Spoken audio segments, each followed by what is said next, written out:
Hey guys, this is Red and Blue, your channel on YouTube for all things PSG in English. Please subscribe.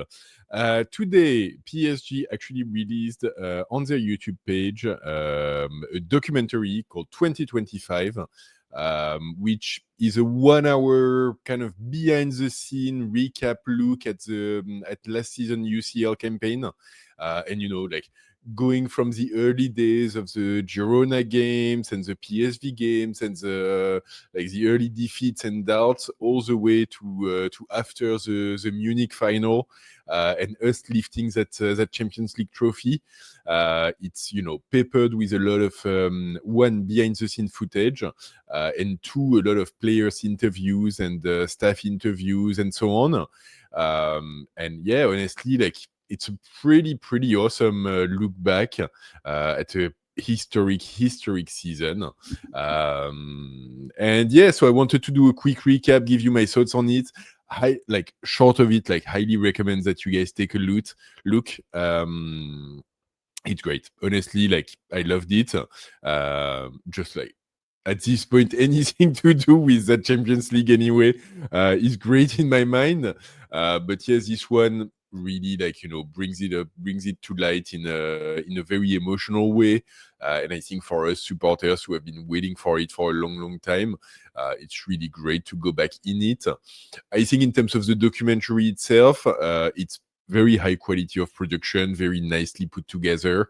I really like, one, the narrative in the way it's set up. They really try to tie it to the long-term history of PSG, all of the failures that we've had in the past and the defeats that we've had in the past, but also like all our history beyond just this season. And then really brings to life the whole narrative arc of the early less than ideal results, the turnaround that we had around the Man City game, and yeah, progressively getting better and better with the Brest game, the Liverpool game, goes pretty quickly through Aston Villa and even more quickly through Arsenal, and then really a lot of stuff about the final, which was great to see. So yeah, production is high quality. All of the interviews with the players are kind of really interesting to hear. There's a few tidbits in there, and I'll go into more detail, a few tidbits in there which are really good to hear, and that we haven't really heard before. Most of it though, both footage and interviews, if you follow PSG closely, you've probably heard it before. But then again, if you follow PSG closely, you're not going to sit on your hands and not watch this anyway. So it's fine. And so yeah, I think in detail, really where the documentary shines is for me, where I put at the top of the list is the footage of the few days before the final. And there's a lot of things there, actually, both before and just after the final as well. There's a lot of behind the scene footage that we haven't seen before, and there's a lot of stuff that we didn't know. What really struck with me is how different players and the team in general dealt with the pressure mounting before the final. You hear Luis Enrique talking about how this is a young squad and you don't want too much pressure. You hear Doué talking about it. I think you hear Joao Neves as well. And so you can really feel that for them, they strike a really good balance of not putting too much pressure on themselves collectively, but individually, they really realize the historic moment that they're about to live, and they really they feel the reality of it and the tension of it, and it's pretty masterful. I think ultimately, the way PSG staff and Luis Enrique and his staff have managed to really balance those things out, because ultimately you don't want the team to be completely relaxed about it, but you don't want them to be too stressed about it that it's really going to eat them up. And I think when you look at how the PSG teams played this final, you can really feel that they're at their best level, physically, technically, and mentally. And it's pretty impressive work to manage to get the squad in this place exactly at that time. And I think, like, it's really interesting to see this behind the scene. You also see, like, there's a tidbit, I think it's Hakimi who's saying, like, he's trying to, like, stay a little bit off his phone before the final. So there's really, like, there's something very real and very, like, special at being able to see this. I thought that was really interesting. And then after the final, there's a lot of footage of the plane coming back. The documentary is sponsored by Qatar Airways, so there's a lot of, like, plane footage, surprisingly. But yeah, like, Nasser giving a speech, both, like, in the dressing room straight after the final, and then on the plane. You can see the players, like, partying it up and living it up. And yeah, like, all of this is kind of nice to see. I think what really tugged at my heartstring is anything to do with Marquinhos, who's really, like, stealing the show throughout the documentary. But when you see, like, his emotions after the final, after finally having achieved what's really, like, his quest is the quest of his lifetime and the quest of his, like, many, many, many years with PSG now. Yeah, there's something very special about seeing that. And I think, for him, you imagine for Kimpembe, and you don't see it as much, but, like, definitely for Marquinhos, there's something really special of having gone through all of the defeats and the failures and the challenges and so on, to get to this win and to get to this trophy. And yeah, I think the emotion is even more. And it's very, like, for me, like, it really tugs at my heartstring. And I think, Marquinhos is a very special player for us, and he's our captain. And I think it's great that in this life he gets to leave the Champions League, because definitely deserves it. A few other things that struck with me as well.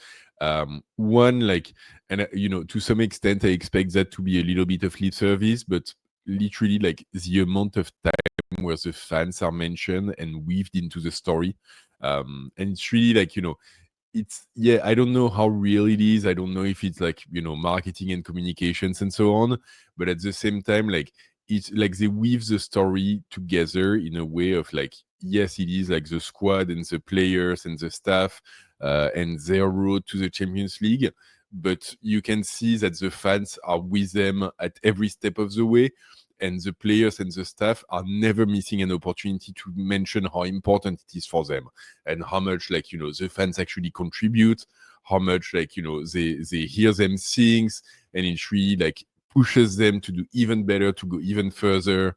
There's great footage of our ultras in various stadiums around Europe. And yeah, I think, I know Luis Enrique, like, never misses an opportunity to talk about how great our fans are. And yeah, ultimately, like, they keep saying it so much, you've got to believe that some of it is true, at least. And it's, like, it's really nice that they value it this much, and they feel, like, the community around it. And I think, at the end of the documentary, it's something that I was reflecting on a little bit, is that a Champions League win, it's always going to be special, and hopefully we win, like, 2, 3, 4, 5, like, however many we win in future years, because we have a young squad and there's potential there. At the same time, like, it feels like this particular squad, this particular staff, at this very specific moment in time, there's, like, stars aligning in terms of being able to represent the fan base and the cities that they're part of. And I think that's why a lot of people, myself included, really, like, built an emotional connection with this team. It's because, like, I think for Parisians, like, we do see ourselves in this team a lot, in its attitudes, in its struggles, in its challenges, in the path that it took, even, like, in the way it acts, in its brilliance, in its unpredictability, in, like, challenging the traditional way of doing things, and being a little bit revolutionary in terms of how it plays football. I'm getting a bit carried away, but I do think there's something there which is very, very, like, a line between the team and the city that it represents. And yeah, it's really came to life, I think, and it's very, very heartwarming to say. A few other things I've noticed. one, like there's a really like interesting passage when Kvara joined the club in the December in the January mercato, and you see him like, footage that we had seen actually about like him living through the Man City game and really being impressed.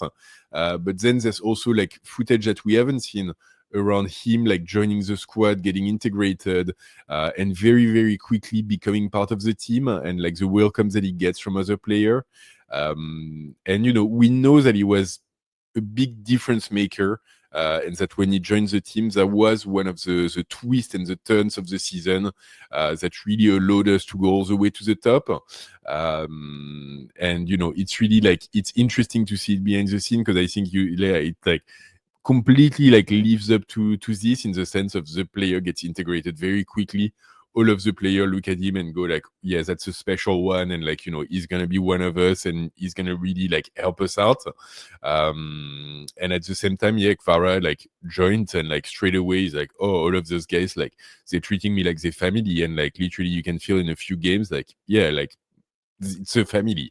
Once again, like you don't know how much he's get overplayed for the camera, but I think like some of it would be very very hard to fake, and I really don't get that feeling here.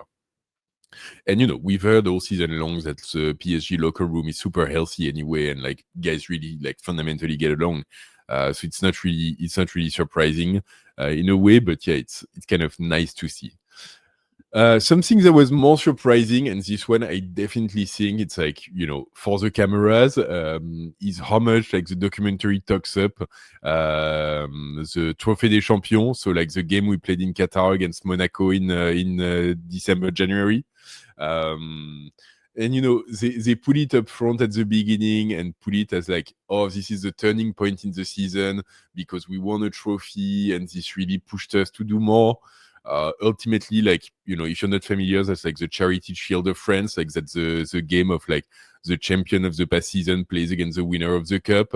And I mean, yeah, it's a nice trophy to win, and you obviously always want to win it. But in reality, I think like the Man City game is a much, much, much bigger like twist in the season, and a much bigger turning point. But yeah, I mean, this one was in Trophée des Champions was in Qatar. There's plain footage, so like there's a lot of reason why it features so much. But yeah, this one I really I don't believe it as much personally. Let me know what you think. But yeah, and then finally, like a lot of footage of both Man City and Liverpool, and I think like those two games are really like where like where history gets made and history gets written. And I think, the Man City game in transitioning from this like really interesting team in how it plays, but underperforming in terms of results, to like a team that's really like capable of putting in like really big performances. And Liverpool is really like, yeah, from a team who can turn in big performances to a team that can really win the Champions League, and that's might be a favorite to win the Champions League. And I think those two steps really articulate that journey. Aston Villa, there's a little bit of interesting footage as well, but not as much. Arsenal, like I felt they glossed over it very very quickly. But yeah, clearly like Man City, Liverpool were big turning points. And it's funny, like throughout the documentary, they have commentary and interview with one of the most renowned PSG journalists in Bruno Salomon, who's the like historic commentator for everything PSG, with one of the main like Paris local radios, and so he's a very very well identified voice of PSG, and he talks, I guess, more in terms of the historic context and the broader context beyond the club. And the way he talks about Liverpool is really interesting, in the sense of it's like all of a sudden, we realize that yes, we can beat the big team. We're not like, we don't have to lose against the Real Madrids and Barcelonas and so on of the world. We can like take on the Liverpool, look them in the eye, go to Anfield, beat them in Anfield, and qualify on penalty kicks in Anfield. And I think like if you consider all of the struggles that we had before in previous years and all of the long road to the Champions League trophy, that's a major turning point as well, in convincing everyone, the players, the staff, the club in general, that yes, we can take it all the way, win the Champions League. Nothing's holding us back but ourselves, and we do have like the talent, the skills, and the way of making it happen. And ultimately, like, this is what happens. And yeah, like I said, like overall, I think it's a great watch. There's going to be another documentary as well, by the way. I think Netflix was working on something, probably like with multiple episodes as well. So something longer that looks at the whole season and not just the Champions League, but like really Ligue 1, the French competitions, even the Club World Cup as well. So that one will be also like really interesting, and probably like, not as much PSG writing its own story, but yeah, like there will be more footage. But for now, like really encourage you all to check it out. It's available on PSG's YouTube channel. I'll put in a link in the description. But yeah, like definitely worth a watch. So that's it for me for today. That was what I thought of this documentary. Let me know in the comment once you've had the chance to watch it. Like, what did you think? Did I miss like anything that struck with you and that you thought was new and wasn't seen before? And yeah, as always, like, please drop a like on this video. Please subscribe to the channel. Counting on you. Hit the bell to get notified of future videos. And don't forget, 2025, ici c'est Paris!